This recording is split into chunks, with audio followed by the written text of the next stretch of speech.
은혜라는 제목으로 말씀을 전하려고 합니다.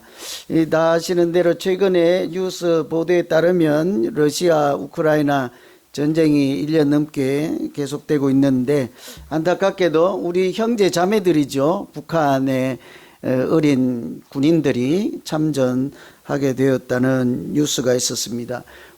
여러 가지 그런 주제는 제가 다룰 수는 없지만, 그들이 그 젊은 나이 10대 이제 갓 고등학교 졸업하고 20대 초반의 젊은이들이 뚜렷한 명분도 없이 다른 나라 전장에 끌려가서 그 무고한 생명을 잃을 수 있겠구나. 그 보도에 따르면 총알바지가 될 수 있겠다, 이런 얘기들을 많이 하잖아요. 너무 안타까운 소식이 아닐 수가 없습니다. 명분 없이 이렇게 젊은 나이에 만일에 목숨을 잃는다면 그 얼마나 허망한 죽음이 되겠습니까? 그죠? 만일 그렇지 않고 똑같은 어린 나이라 하더라도 이렇게 나라를 이렇게 위해서 독립운동을 하든지 나라를 구하기 위해서 하든지 동네를 위해서 그러든지 아니면 무엇인가 좋은 일을 위해서 이렇게 비록 어린 나이에 생명을 잃는다 하더라도 그런 죽음은 오히려 허망한 죽음이 아니라 모든 사람에게 영원토록 기억될 만한 살아있는 죽음이라고 할 수 있지 않겠어요? 죽음도 많이 달라요. 그죠?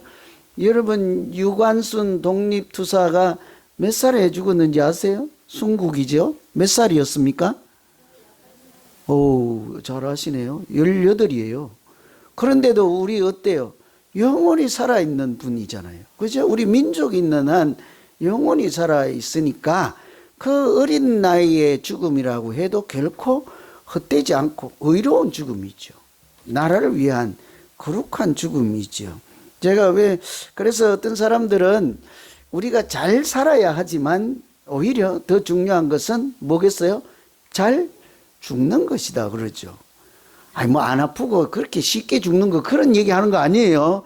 잘 죽는다면 무조건 고통 없이 99883355인가 1234인가 그런 얘기가 아니라, 이 죽음이 허망한 죽음이 아니라 오히려 의미 있고 가치 있는 죽음으로도 뭔가를 남기는 이런 뜻있는 죽음을 잘 죽는 죽음이라 하는 거예요.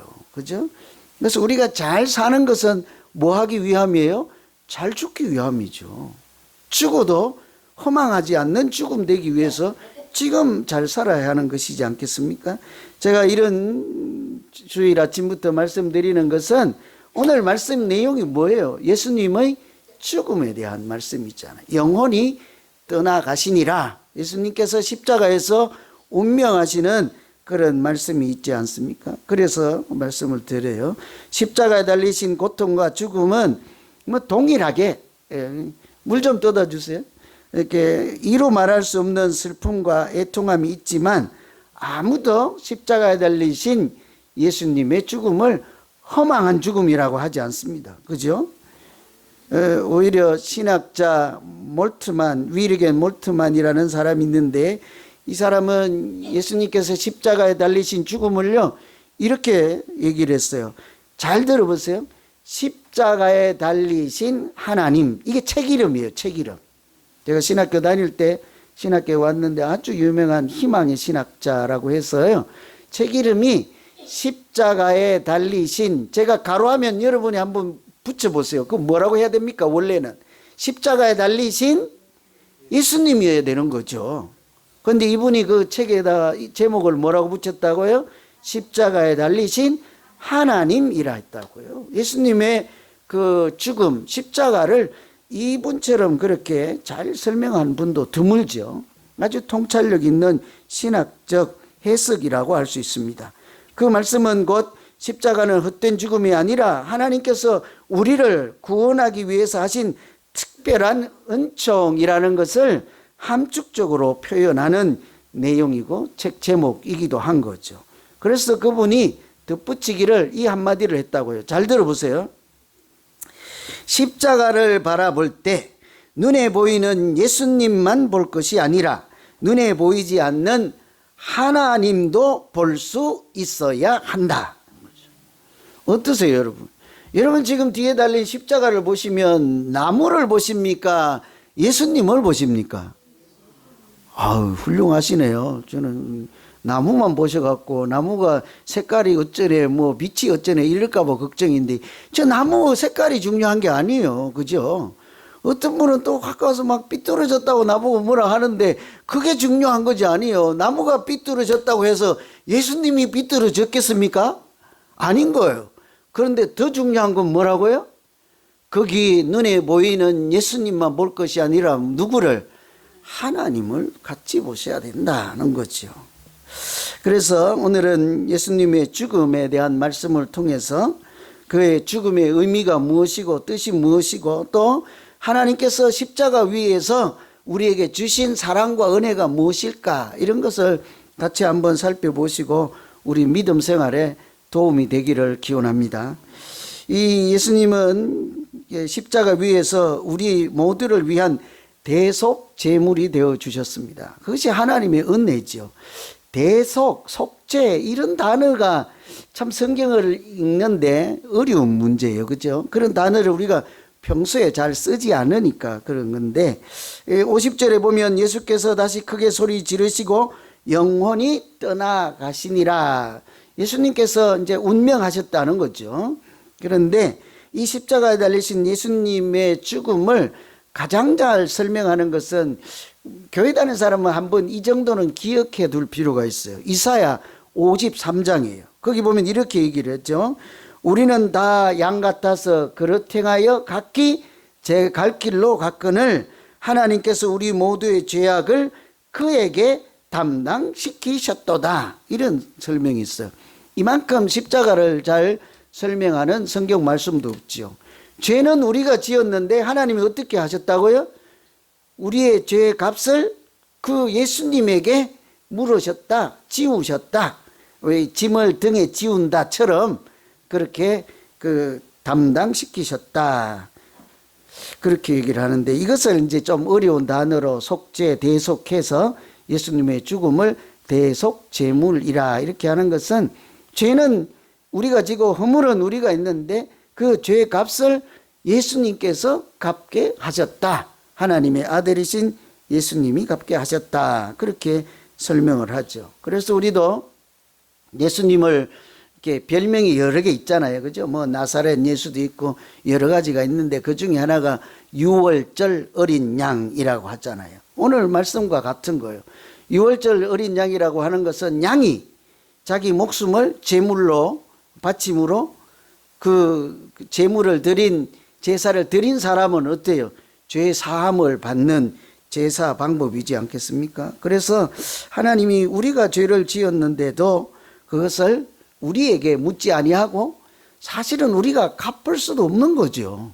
우리 죄값을 다 어떻게 갚겠습니까? 저만 그런지 모르겠는데 여러분은 평안하신 듯한데 여러분 죄값을 다 갚을 수 있겠습니까? 여러분 부모님께 불효한 그 불효의 값을 다 갚을 수 있겠습니까? 모르겠네. 난 눈빛으로 봐서는 가늠이 안 가는데 저는 좀 안 될 것 같아요. 저 착했어요. 공부 잘했어요. 그렇게 불쌍하게 안 봐도 돼요. 그럼에도 불구하고 누구 하나라도 그 핏덩이를 우리 보미가 나중에 알란가 몰라. 걷지도 못하는 것을 아버지가 손잡고 삐딱삐딱 걷는 것을 지가 나중에 알까? 아빠, 나는 내가 운동신경이 좋아서 어릴 때부터 달렸다니까. 저러고도 남을 거란 말이에요. 그죠? 우리가 다 그렇죠. 진 자리, 마른 자리 갈아니시고, 이런 참 제가 부끄러운, 원고에도 없는 얘기하면 길어지는데, 제가 참 부끄러운 얘기 중에 제가 애를 새 키우는데, 애가 아프면 그래도 아버지 나는 자요. 그런데 엄마는 밤새 눈 한 번 안 붙여요. 이게 부모님의 심정이잖아. 다 갚을 수 없는 것처럼 무슨 제 양반이 죄를 저렇게 많이 지어서 하나님께 다 갚을 수 없다고 그럴까? 뒷조사를 해봐야지 그럴 분도 계시겠지만, 죄라는 것이, 성경의 죄는 다른 게 아니잖아요. 하나님 없는 사람처럼 사는 거예요. 하나님 모른다 하는 거예요. 하나님 사랑하는데도 나 안 사랑한다고 땡깡 놓는 거예요. 하나님이 이 길로 가라 하는 대로 우리는 날마다 어느 길로 갑니까? 하나님이 원하시는 반대길로 가잖아요. 이렇게 줄줄이 세도 셀 수 없는 것이 사람이 하나님 앞에서 살아가는 모양인데, 그런 죄를 일일이 다 묻지 아니하시고 하나님은 십자가의 보혈, 예수 그리스도의 보혈로 덮어주시고 가려주신다 하는 것이 예수님이 이렇게 대속 제물로 대신, 우리 대신 죄값을 갚아주셨다 하는 거죠. 뭐 이런 설명을 드리면 뭐 이해가 됩니까? 뭐 그죠? 가슴이 와 닿습니까? 잘 몰라요. 그래서 저만 하면 제 입만 아프지 뭘, 그죠? 그렇지 않아요, 그죠? 그래서 보면 그 오늘 말씀에도 이런 얘기가 있어요. 오늘 말씀 앞부분인데 연결된 말씀이죠. 엘리 엘리 라마 사박다니 있잖아요. 엘리 엘리 라마 사박다니. 그래서 그 옆에 하나님 하나님 어찌하여 나를 버리셨나이까 해석하면 그렇다는데, 사실은 그게 정확한 해석이라고 할 수는 없고 일부분에 지나지 않죠. 원래 이렇게 십자가에 달리신 예수님이 우리를 위해서 대신 죽으시면서 원망하고 하나님을 원망하고 어찌 나에게 이럴 수 있나이까, 그런 심정으로 십자가를 지셨을까요? 아니잖아요. 끝까지 뭐 옆에 있는 강도들에게까지도 그렇게 죄가 틀림없이 분명함에도 불구하고 네가 오늘 학원에 있으리라까지 용서하시고 끝까지 사랑하시는 그 사랑이 얼마나 큰데, 하나님 나에게 어찌 나를 버리시고 이런 고충을 당하게 할 수 있습니까 하고 원망하면서 십자가에 달리시는 예수님은 아니라고요. 그죠? 그래서 이게 엘리 엘리 라마 사박다니, 이 구절은 사실은 시편 43편에 있는 한 구절이에요. 그 전체 시편을 읽어야 그 뜻이 무엇인지를 알 수 있다고요. 어려운 처지에 있고 적들에 이제 대적하는 세력들이 있지만 하나님께서 주의 빛을 보내시고 진리를 보내서 나를 인도하여 주셨으니 어찌하여 내 영혼이 불안하고 낙심하여 있는고, 너는 하나님께 소망을 두라. 틀림없이 하나님께서 어떻게 해요? 도우시고 여전히 이렇게 인도하심으로 내가 찬송하리로다. 오히려요 찬송시예요. 그래서 예수님께서 이렇게 십자가에 달려서 우리를 구원하시는 하나님의 특별한 방법인 십자가에 달리시면서도 뭐라고 했겠습니까? 내가 이 고충 고난의 십자가를 짐으로 오히려 저 많은 하나님을 알지 못하는 무지한 자들을 하나님께서 용서하시고 어둠의 자식이 아닌 빛의 자녀로 살게 하셨으니 이보다 더 큰 보람이 어디 있고 이보다 더 큰 영광이 어디 있겠습니까? 나를 통해서 그 거룩한 큰 일을 하셨으니 오히려 내가 그런 하나님께 소망을 두고 하나님께 영광을 올려드리겠나이다. 이런 예수님의 심정인 줄로 믿습니다. 오늘 집에 가셔서 시편 43편을 몇 절 안 돼요. 잘 읽어보세요. 그 중에 한 구절이 엘리 엘리 라마 사박단이라고. 예수님도 십자가에서 마지막까지 한 말씀 하셨습니다. 우리를 향해서 뭐라고 하셨습니까? 다 이루셨다 그랬잖아요. 우리가 얘기하는 모든 일을 다 끝냈다 이런 얘기가 아니라 테텔레스타이라고 해서 내가 여기 있는 여러분을 위해서 여러분의 죄값을 이 십자가에서 다 갚고 계산해 드렸으니, 계산해 주었으니 여러분 더 이상 죄의 종노릇 하지 아니하고 여러분 서로도 서로 허물을 뜯고 저 사람 무엇이 잘못됐다 그렇게 하지 말고 하나님도 용서하신 분들을 서로 바라보며 저분도 하나님이 용서하셨다네, 이분도 하나님이 용서하셨다네, 그러니 내가 저분을 어찌 탓하리요 하며 서로 사랑하며 살면 하나님께서 우리 가운데 천국을 이루어 주실 줄로 믿습니다.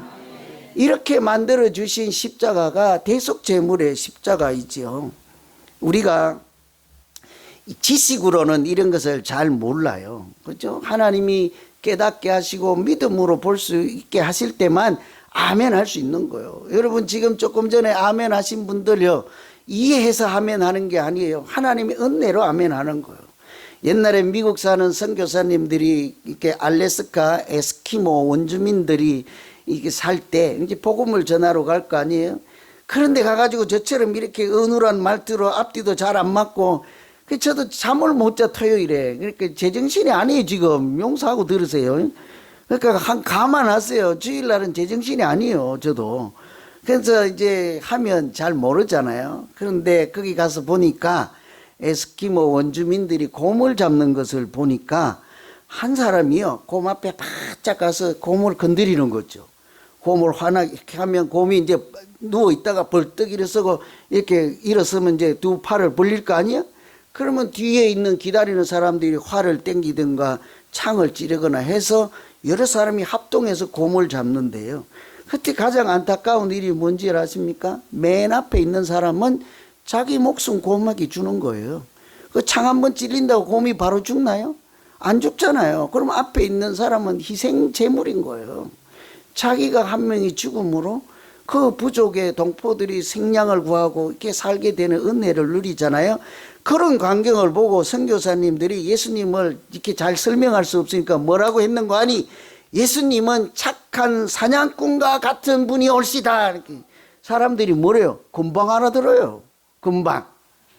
우리를 살리기 위해서 마치 맨 앞장서서 자기 목숨을 내어주신 그런 분처럼 하나님이 우리의 죄값을 따지지 아니하고 오히려 예수 그리스도를 십자가에 달리게 함으로 우리는 나음을 누리고 평화를 누리고 하나님의 자녀가 되는 신분을 주시고 모든 사람들의 죄를 그에게 감당시켰습니다. 이런 얘기를 한 거죠.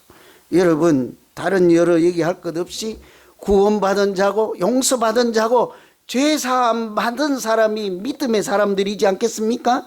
그러니까 혹시라도요, 옆에 계시거나 자녀들이나 뭐 할머니나 누구에든지 간지 허물이 보이고 책망할 것이 보이걸랑요, 얼른 십자가를 생각하시고 뭐라고 해야 되겠습니까? 제가 아까 말씀드린 것처럼 저분이 저렇게 큰 잘못이 있더라도 누가 용서했다고요? 하나님이 예수님께 죄값을 물으시고 저분에게는 또 기회를 주셔서 빛의 자녀로 살게 하셨으니 누가 저 사람을 책망하리요? 누가 저 사람에게 허물을 물으리요? 이런 생각을 한 번만 하면 우리 모두가 은혜의 사람으로 살아가게 될 줄로 믿습니다.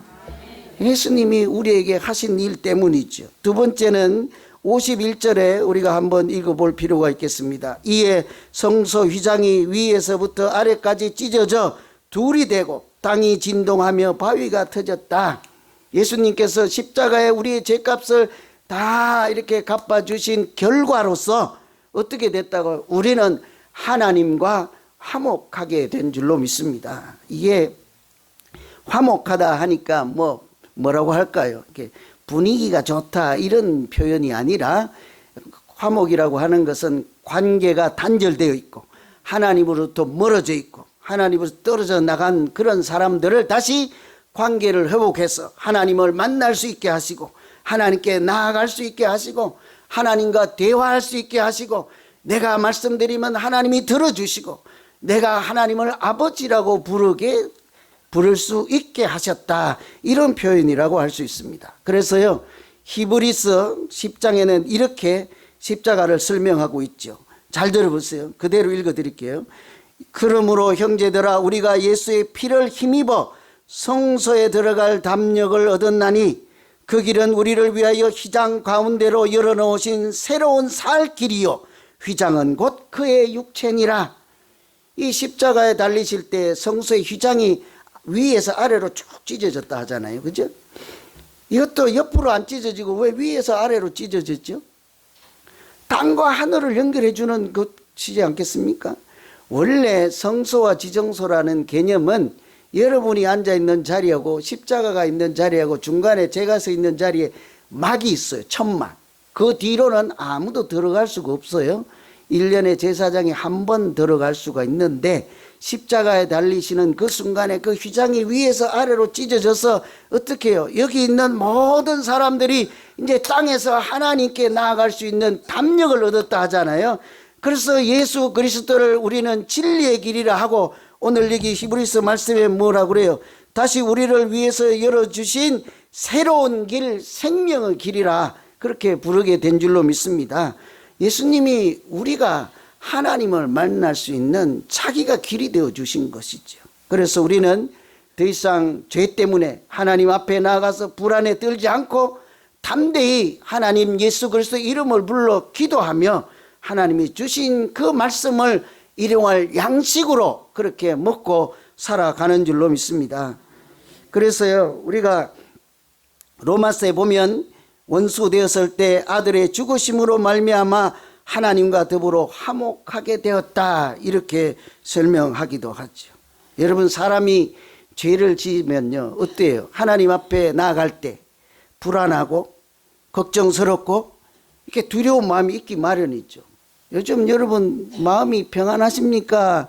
하나님 앞에 나가려고 하면 좀 뭔가가 좀 뭐가 있습니까? 걸림이 있습니까?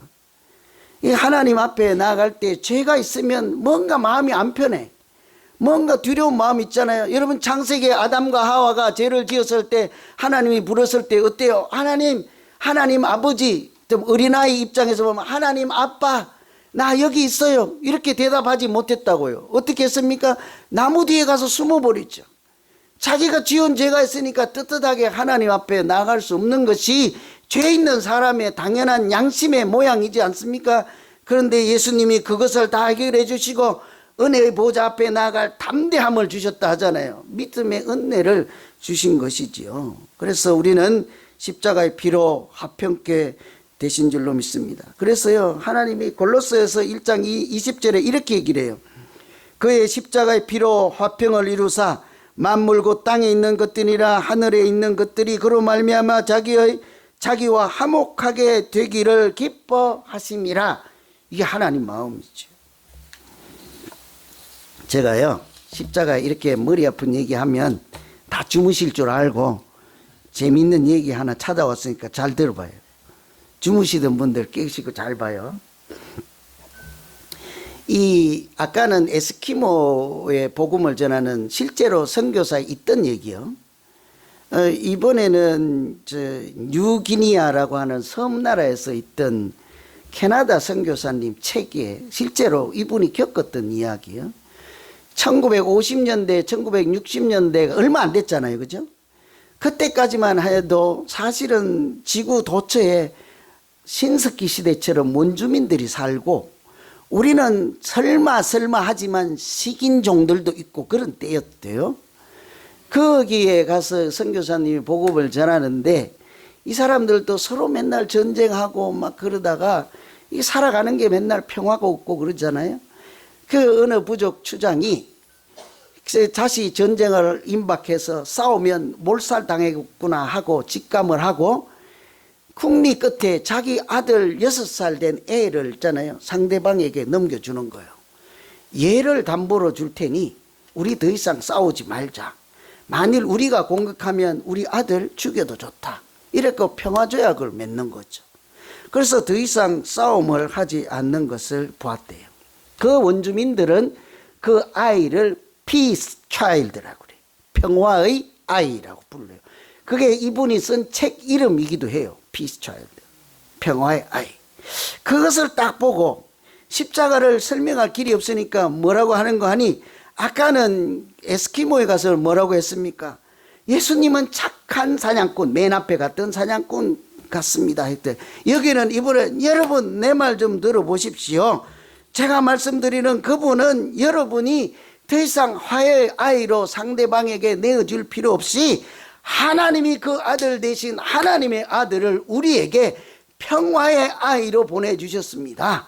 그러니 더 이상 설명이 필요 없는 거예요. 금방 다 알아듣고 원주민도 복음을 받고 에스키모도 복음을 받아서 하나님과 화평하여서 믿음 가운데 살아가는데, 요즘 인류 문명 시대에 가는 지식인들이라고 하는 우리가 이 말씀을 알아듣지 못하고 하나님을 모른다 하고 살아가면 되겠습니까? 여러분, 혹시라도 여러분 믿음이 안 생기거들랑요, 여러분 찬송가 438장 가사를 다 하잖아요. 거기에 뭐라고 되어 있습니까? 찬송가 438장에 내 영혼이 은총 입어 중한 죄짐 벗고 보니 슬픔 많은 이 세상도 천국으로 화하도다. 할렐루야 찬양하세. 내 모든 죄 사함 받고 주 예수와 동행하니 그 어디나 하늘나라. 여러분 그 찬송 아시죠? 그죠? 한번 불러볼까요? 시간 많이 갔는데. 야, 불러보실래요? 반주할 수 있어요? 한번 불러보시죠. 예정에는 없던 건데 이 찬송 부르심으로 마치겠습니다. 그냥 부를까요? 438.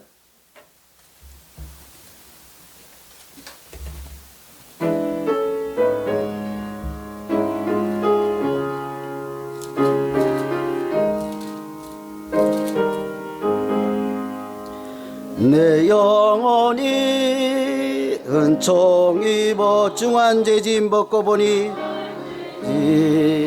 벗고 슬픔 많은 이 세상도 범 많은 이 세상 천국으로 화하도다 으로 화하도다. 할렐루야 찬양하세. 내 모든 죄 사함받고 주 예수와 동행하니